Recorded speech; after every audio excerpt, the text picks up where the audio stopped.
who was one of the co-discoverers of the mechanisms for controlling brain activity with light. Now he can use lasers to control neural activity. So far, that work has been done mainly through implanted optical fibers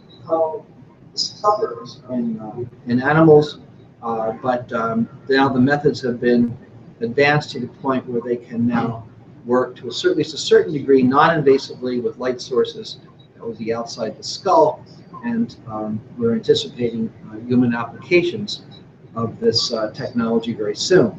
It's based on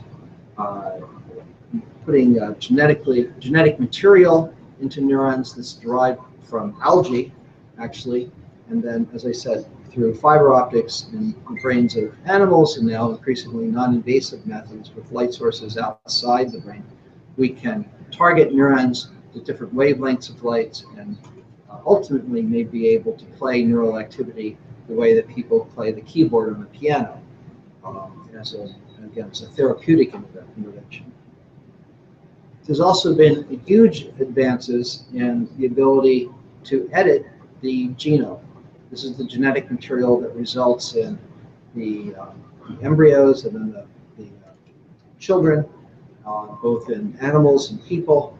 And since many of the brain disorders that we study have a genetic basis, at least a genetic vulnerability, being able to change the genome is a potential therapy as well as a tremendous research tool. I have a short video that I'll play now that will tell you more about this revolutionary technology for, oops, the genome editor. Let's try this again. There you go.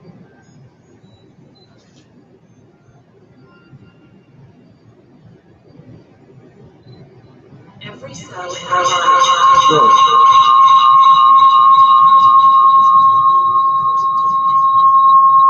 we put the sound later in post on the video.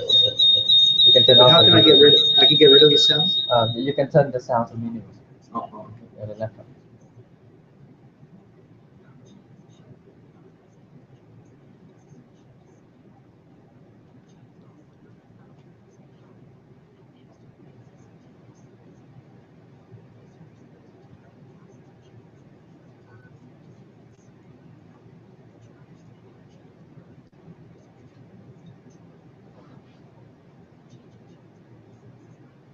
So you can send me this video later. I will put the sound back. Are people watching this now? Yeah, there's. Yeah. Do they hear this? Yep. They hear this. They hear your talk, but this very small. They hear about when that has not so good signal, they immediately see me, but not so good signal. That many people not watching it. Okay. They watch it.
So I hope that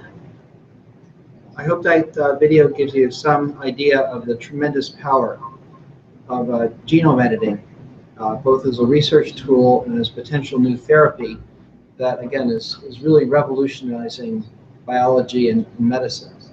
And then just the last example I'll use is all the way at the other end of the continuum in our research to trying to understand cognition, memory, and attention in human subjects, and then applying that to understanding what's going wrong in the brains of people with autism, for example. And one of the leading researchers in that area is a faculty member here, Nancy Kanwisher, who studies people using magnetic resonance imaging, where again she can image not only the structure but also the function of the brain, and she can map out these activity patterns and also the connectivity across all these different neural populations that are talking with each other as they produce complex behavior in humans, and then again applied to understanding how this affects people with brain disorders. So we here at the McGovern Institute have become very, very hopeful about the next several years and the ability to really make an impact in the treatment of brain disorders in the not too distant future. So thank you very much, and I'm very glad to be hosting this meeting here today, and I hope everyone learns a great deal about the cybersecurity and this effort to create a clean and pure internet. Your institute have many beautiful pictures. I think not only science, but a very beautiful art picture. So could you introduce and we will post on our festival, on our festival for a clean and pure internet to support for this idea. Great. Yeah. Thank you. Thank you, Robert, for your talk and video. Certainly encouraging that as our population ages, we see more and more people not only having cognitive problems with issues like dementia and Alzheimer's, but also many emotional and psychological issues that go with aging. So very encouraging to see that Robert and the McGovern Institute is making so much progress on the human brain. I'd now like to introduce an activist, an artist, and a photographer, Mario Masilawu. I hope I did that justice. Who has come to us today from Mozambique to participate in Global Cybersecurity Day. And in particular, one of the, in addition to having a book coming out of his beautiful photographs, what Mario also is doing is using art to help children of very poor means, children who are living out on the street, improve not only their lives, but also their moral development. So without further ado, I'd like to ask Mario to say a few words. Mario, and Masilawu, and I hope I've done your name proud. Yes. Well, first of all, I would like to say thank you so much and congratulations for this event, the Security for Poor Internet, that was organized by the Global Forum. And thanks a lot to Premier Minister Wellington Don. I don't know if the name is correct. And Shinzo Abe and Chancellor Angela Merkel, who are honored by Boston Global Forum. So first of all, I would like just to give like a short introduction about myself. So as said, I'm Mario Masilawu, and I'm from Mozambique. Mozambique is in the south of Africa, and so I started photography 15 years ago. I think it was about 15. I was also 15 years. So when I started photography, it was not like for me. It was not like a kind of serious decision. It was just like something that fascinated me. How that a camera can document or be used as a tool for, as a to register to use how to use the camera as a witness for different moments and different events, different situations like social injustice and the disrespect of the human rights. So, but when I started photography, I didn't know all about this. I was just fascinated about how the image can have that much power to witness those moments, and at the same time to influence for a positive change in the world we are living in. So I started photography 15 years ago, and then I specialized myself in personal long-term projects. Focusing on living and working condition in Mozambique, and also children's rights, as I said. So I think for these events, like when I was invited, I didn't know exactly what to talk about, but at the same time, it's because it's really interesting. It's a really interesting event. First, because I think for me it's the first time to hear about a similar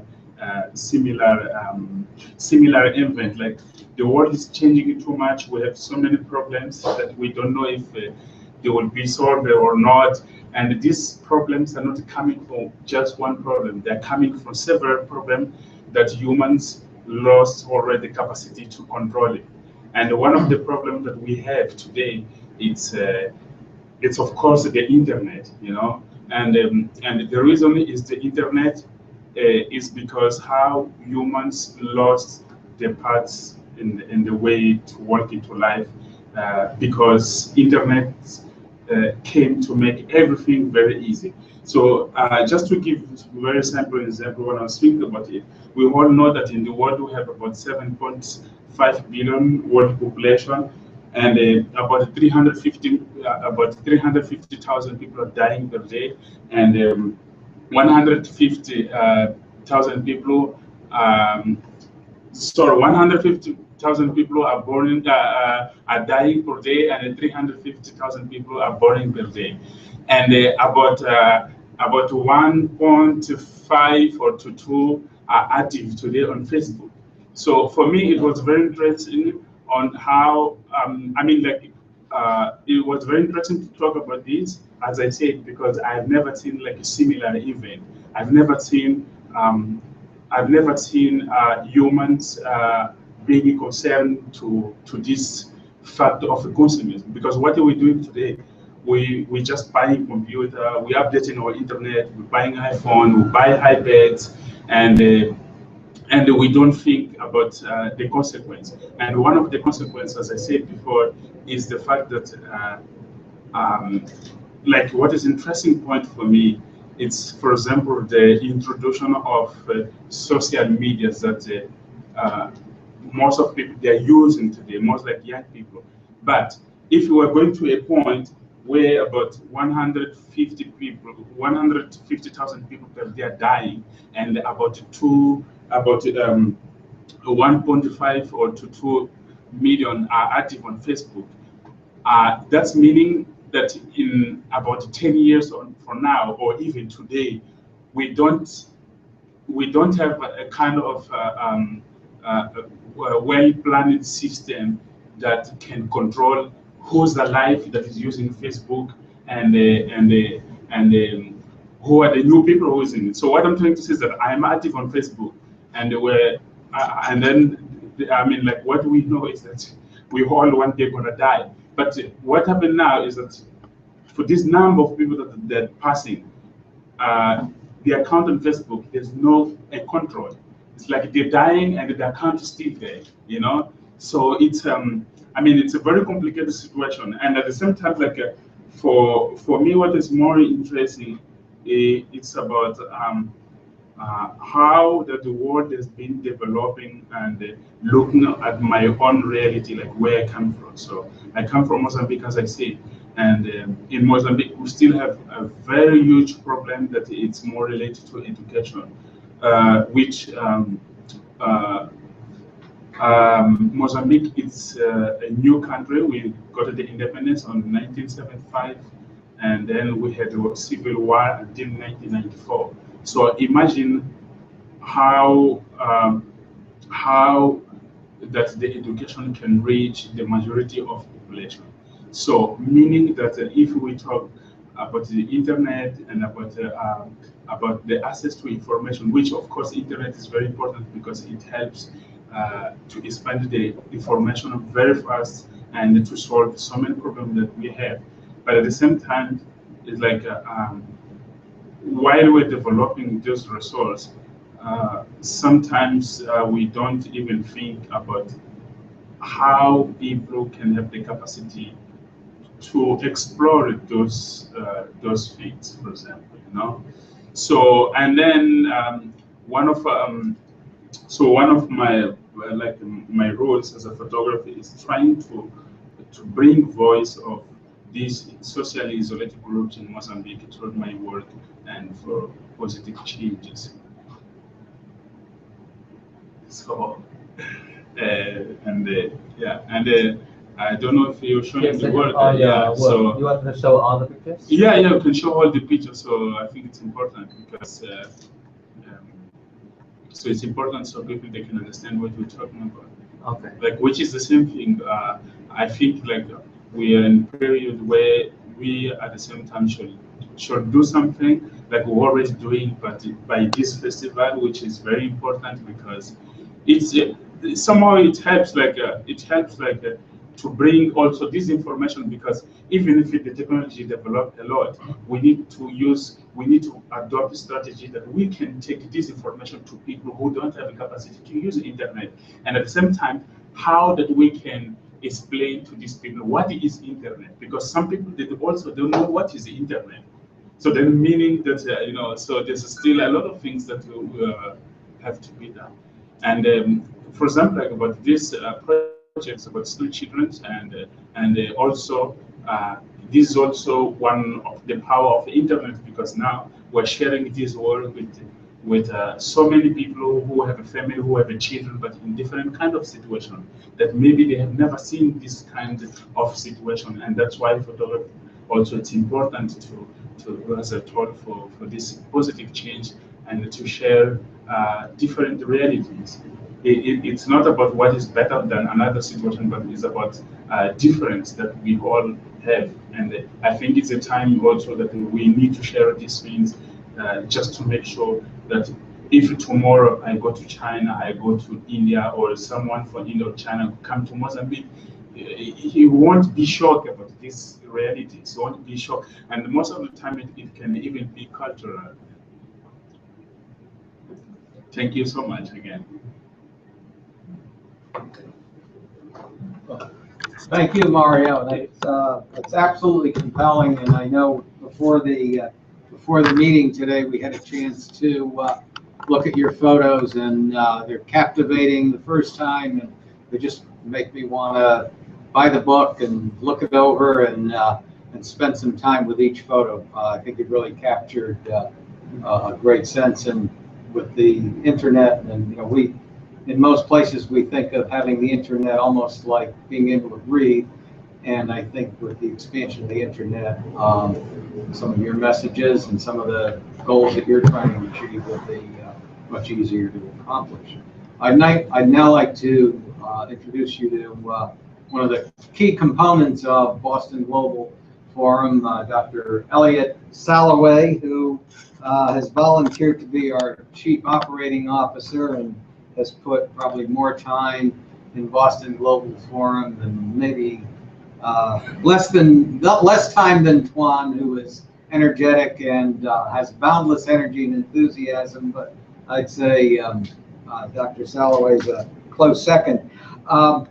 Elliot has really synthesized his interest in art, Asia, and the internet to develop art programs, develop interest in art programs that are aimed at a couple of things. Certainly fostering creativity is a major goal of the arts, but also his goals are to increase awareness, use art to increase awareness of terrorism, and the consequences thereof, and also the consequences of genocide, which rears its ugly head around the world from time to time. And without any further ado, I'd like to introduce you to Dr. Soloway. If you could.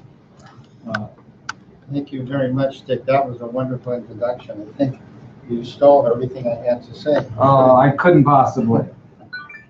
My name is Elliot Soloway. I'm privileged to be Chief Operating Do you want Officer to look up here? of the Global Forum, but my most enjoyable job is one that was created actually by Tuan and I 2 years ago, almost 2 years ago, called Director of Cyber Art Competition.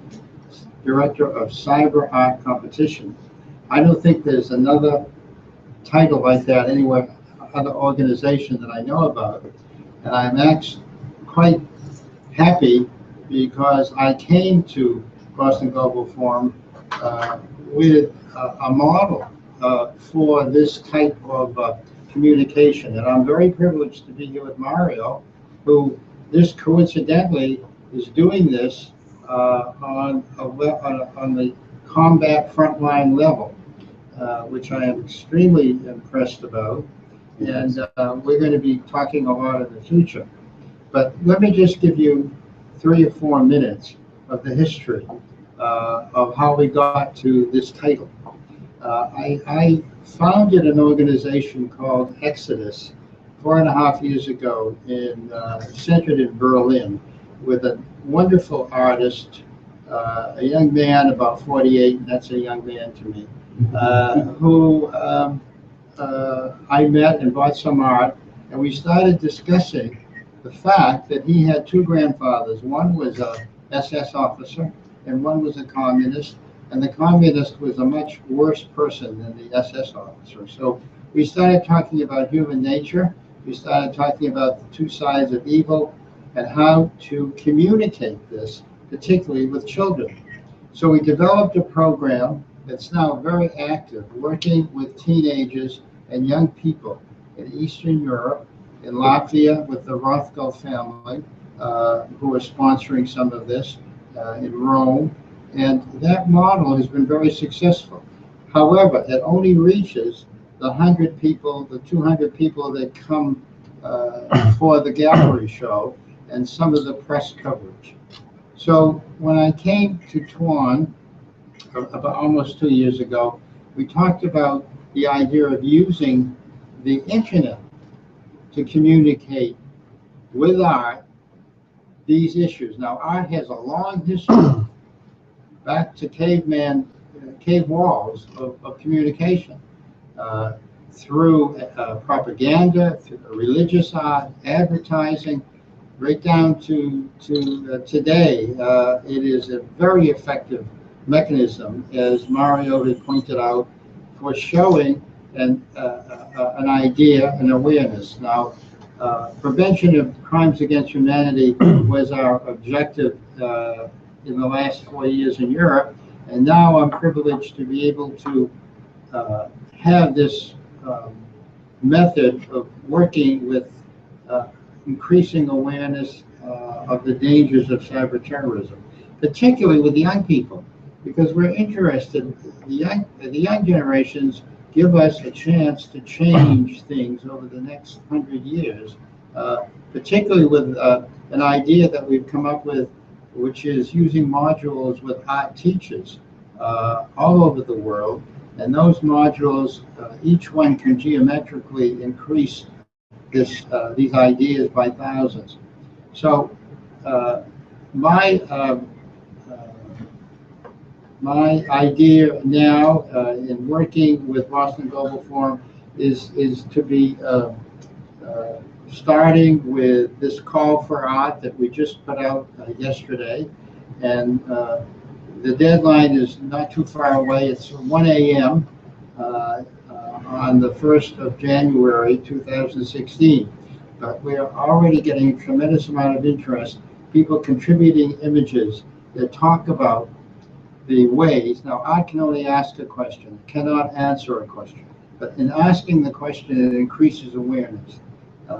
Tuan loves music, he loves art, and so we're able to put this together and reach a population that we might not reach.